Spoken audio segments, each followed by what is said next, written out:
Good morning once again. Welcome to BST class of 7th July 2020. और यहाँ पर NCERT book में page number 161 staffing में एक फ्लो चार्ट दिया गया है।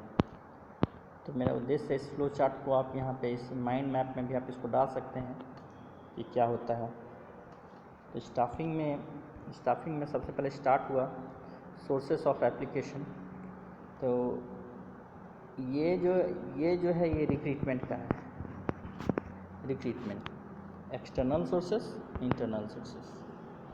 एक्सटर्नल सोर्सेस और इंटरनल सोर्सेस से जॉब सीकर्स आएंगे। कहाँ आएंगे? सोर्सेस ऑफ एप्लीकेशन से। ये एक्सटर्नल सोर्सेस से भी आ सकते हैं, internal sources. External sources of recruitment, internal sources of recruitment, this is recruitment. Then हम लोग आते हैं सिलेक्शन में। सिलेक्शन में यहाँ से चालू होता है point number 1, preliminary screening. Preliminary screening से हम लोग आगे बढ़ेंगे। क्या देख रहे हैं? Is preliminary screening okay. उसका एप्लीकेशन को देखेंगे कि उसमें एबिलिटी है या नहीं है। उसने सारे उसको जो मांगा गया है, योग्यताएं, जो डिग्रीज मांगे गए हैं, जो क्वालिफिकेशंस मांगे गए हैं, या जो हाइट मांगा गया, वेट मांगा गया है, उसमें वो पूरा उसको फुलफिल करता है या नहीं।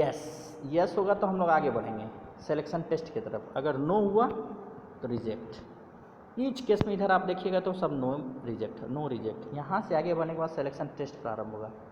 सिलेक्शन टेस्ट में अब ये नहीं जरूरी है कि हर ऑर्गेनाइजेशन सिलेक्शन टेस्ट उसी तरह से करेगी जिस तरह से बुक में लिखा हुआ है। ऐसी बात नहीं है। कोई IQ का टेस्ट करके छोड़ देगा, कोई एप्टीट्यूड टेस्ट करेगा, कोई केवल ट्रेड टेस्ट करेगा। पर्सनैलिटी टेस्ट और इंटरेस्ट टेस्ट ये बहुत ही कम होता है। तो सिलेक्शन टेस्ट हो जाने के बाद आइए सिलेक्शन टेस्ट ओके तो आगे बढ़ेगा। यस तो हम लोग एम्प्लॉयमेंट इंटरव्यू की तरफ भागेंगे। No reject. इसी प्रकार से एम्प्लॉयमेंट इंटरव्यू होगा। एम्प्लॉयमेंट इंटरव्यू में यस, देन रेफरेंस और बैकग्राउंड का एनालिसिस होगा। नो रिजेक्ट, इधर रिजेक्ट। फिर रेफरेंस बैकग्राउंड में भी सही पाया गया, देन सिलेक्शन डिसीजन होगा कि इनमें से अब कितने को लेना है। इनमें से मान लीजिए आपने 10 सिलेक्शन किया, उसमें 8 को लेना है, तो फिर 2 को आपको छांटना पड़ेगा। तो ये हो गया सिलेक्शन डिसीजन। सिलेक्शन डिसीजन में यस तो यहाँ पहुँचेंगे, नो रिजेक्ट। अब सिलेक्शन डिसीजन के बाद यस तो जॉब ऑफर मिलेगा। जॉब ऑफर में एक्सेप्ट कीजिएगा तो एम्प्लॉयमेंट कॉन्ट्रैक्ट मिलेगा। एम्प्लॉयमेंट कॉन्ट्रैक्ट के बाद आपको होगा performance appraisal, evaluation of the effectiveness of this selection process. इस सिलेक्शन प्रोसेस का हम लोग ये इवेल्युएशन करेंगे। अब यहाँ देखिए रिजेक्टेड एप्लीकेशन से जितने भी है सारे रिजेक्ट। तो इस तरह से सिलेक्शन में अधिकतर जो होता है रिक्रूटमेंट पॉजिटिव होता है, क्योंकि इसमें जो है लोगों को बुलाया जाता है कि आइए आप जॉब कीजिए, यहाँ पे बहुत अच्छा ऑफर है। This is a positive process recruitment. Where selection is a negative process. Selection में जैसे ही आप जाएगा तो वहाँ पर से आपको छांटने का काम, निगेटिविटी का काम शुरू हो जाता है। इसलिए इसको हम लोग निगेटिव प्रोसेस भी कहते हैं।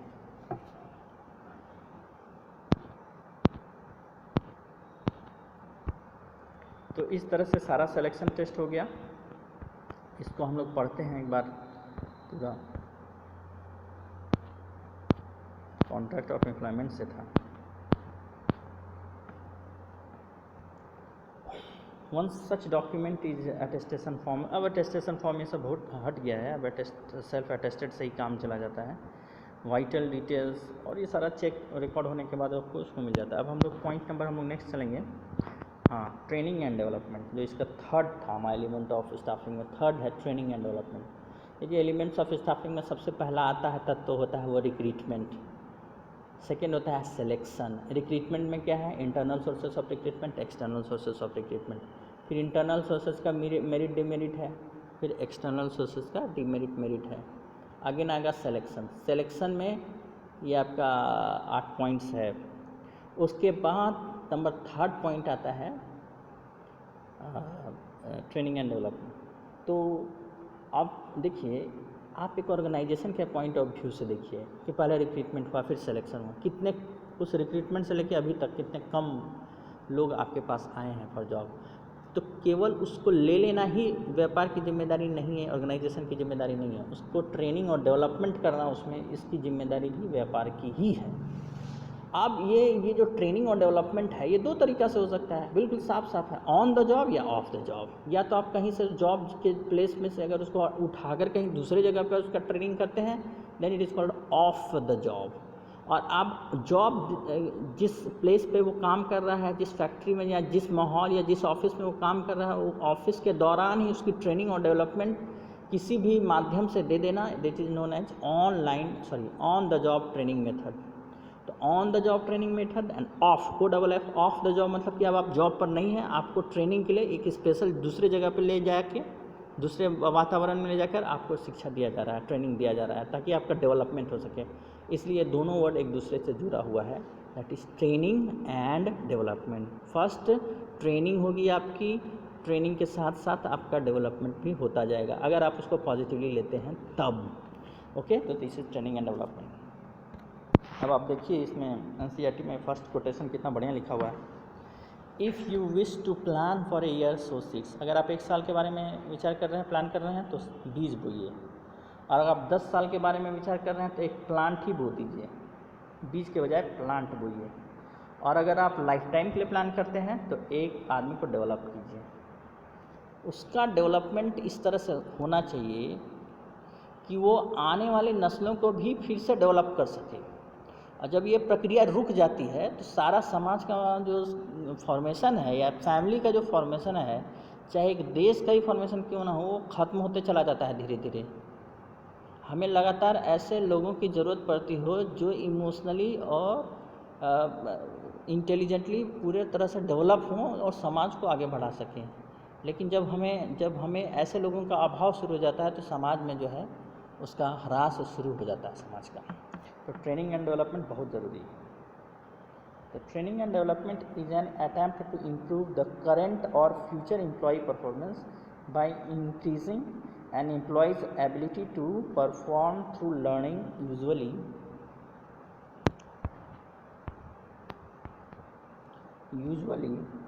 by changing the employee's attitude or increasing his or her skills and knowledge।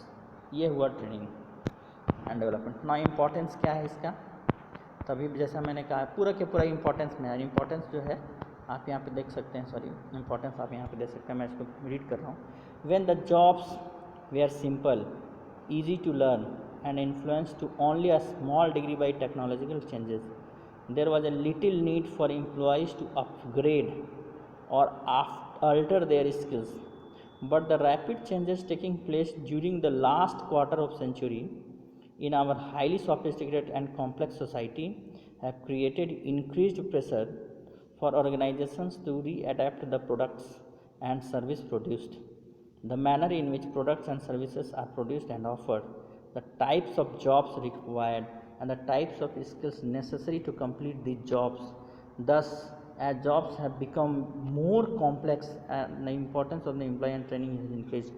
यानी कि प्रेजेंट जो सिनेरियो में पहले था कि चीज़ें आसान होती थी, लेकिन लास्ट क्वार्टर ऑफ सेंचुरी यानी कि आप ये पिछले 25 और ये जो 20 साल है, इसमें जो इतना चेंजेस आ गया है और इस तरह का वस्तुएं का निर्माण हो रहा है और सर्विस ऑफर हो रहा है कि एक इंडिविजुअल को स्टाफ यानी कि उसको स्टाफ में लेने के बाद उसका ट्रेनिंग एंड डेवलपमेंट अनिवार्य हो गया है। Training and development help both the organisation and the individual, दोनों को ये हेल्प करता है। तो आप इसको पढ़िएगा जरूर। बेनिफिट टू दी ऑर्गेनाइजेशन क्या क्या है, तो इसमें आपको पॉइंट वाइज सारा दिया हुआ है कि training is a systematic learning always better than hit and trial methods lead to wastage of efforts and money. यानी कि बार बार उसको चेक करने और ट्रायल करने से अच्छा है कि उसको एक अच्छा सा ट्रेनिंग दिया जाए, जिससे पैसा और कोशिश दोनों की बचत होगी। पॉइंट नंबर 2 है it enhances the employees productivity, यानी कि एम्प्लॉय में काम करने की क्षमता का विकास हो जाता है, वो कम समय में ज़्यादा काम करता है। Point number 2। Now point number 3 ये आ रहा है under the benefit of organisation. Training equips the future manager, यानी फ्यूचर का मैनेजर बनाता है और उसको इमरजेंसी के केस में काम करने के लिए दिया जा सकता है ट्रेनिंग से। कि training increases employee morale and reduces absenteeism and employee turnover. ये एम्प्लॉय के मोरल को बढ़ाता है and it helps in obtaining effective response for fast changing environment. और जिस तरह से दुनिया तेज़ी से बदल रहा है, अब देखिए पिछले 3 महीनों में ही दुनिया कितना बदल चुका है, तो उसके लिए हम लोग जो है ट्रेनिंग बहुत ही काम का चीज़ है। और बेनिफिट्स टू द एम्प्लॉय को इससे क्या बेनिफिट होता है, देखिए improved skills and knowledge due to training lead to be better career of the individual, increase performance by the individual help to earn more, ये मेन चीज़ है ये, अर्न मोर, अधिक पैसा मिलना। फिर है